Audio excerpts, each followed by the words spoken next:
Good morning. It's Tuesday, January 3rd, 2023. This is your Georgia WeatherNet morning update. I'm meteorologist KJ Allen. A lot to get to as we do have a strong cold front pushing our way that's going to bring some thunderstorms and some strong to severe thunderstorms at that. As for this morning, we do have some light showers in North Georgia, North Metro Atlanta, Cherokee County picking up some showers as of 6:57, but they are very light. We do have a pretty unstable atmosphere, so that's going to help these storms continue to build up as they move a little bit closer as the frontal system moves in. Warm temperatures, 66 degrees right now at the Atlanta airport. Speaking of Cherokee County, they're at 63. Albany's also at 63, 63 degrees in Waycross. And we have 50 degrees in Brunswick. No report out of Savannah this morning, but warm temperatures across the state, plenty of humidity, and that is going to provide that fuel for the severe thunderstorm. So level 3 out of 5 risk of severe weather out in Alabama right up to the Georgia state line. This is for today, taking us into tomorrow morning. Level 2 out of 5 risk covers Columbus. Atlanta's in there, Rome, Dalton.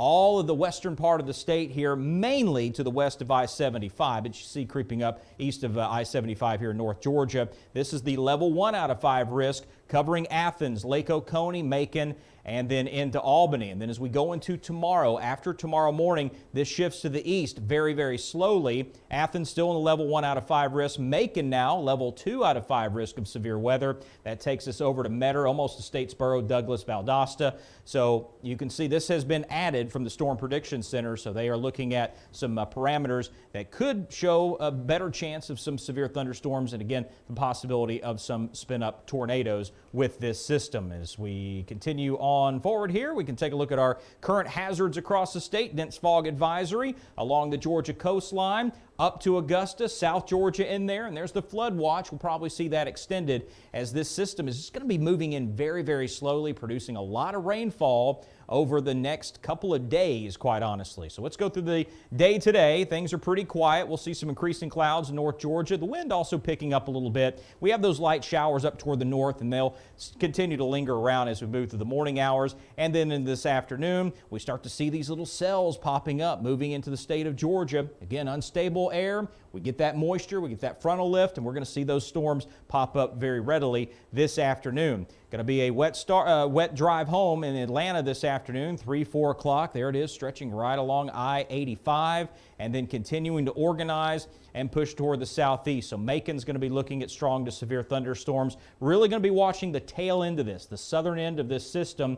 Up toward the north, yeah, we do have a chance of severe weather there, but this is not going to be where the strongest of the activity is going to be down here on this tail end. So we're going to really watch this. This is line 1, and here comes line 2 pushing through. So as we get this system out of the way, we're going to see more storms moving in overnight tonight. Let me actually back up, and I'm going to go over and take a look at the modeling so we can give you a little better view of what's going to happen over the next couple of days with these storms. So we'll switch over and take a look at the high-res modeling now. So this is at midnight as we are on Wednesday morning here. So let's advance forward, starting again here at midnight, and then we'll continue through the overnight hours. And then we're going to watch this line here. This is going to be around 7 o'clock tomorrow morning. You can see the line moving through Metro Atlanta, around LaGrange, and then southwest Georgia around 10 o'clock in the morning. So really going to be watching these cells right down in here. This is going to be running into some favorable conditions for some tornadoes, possibility of significant tornadoes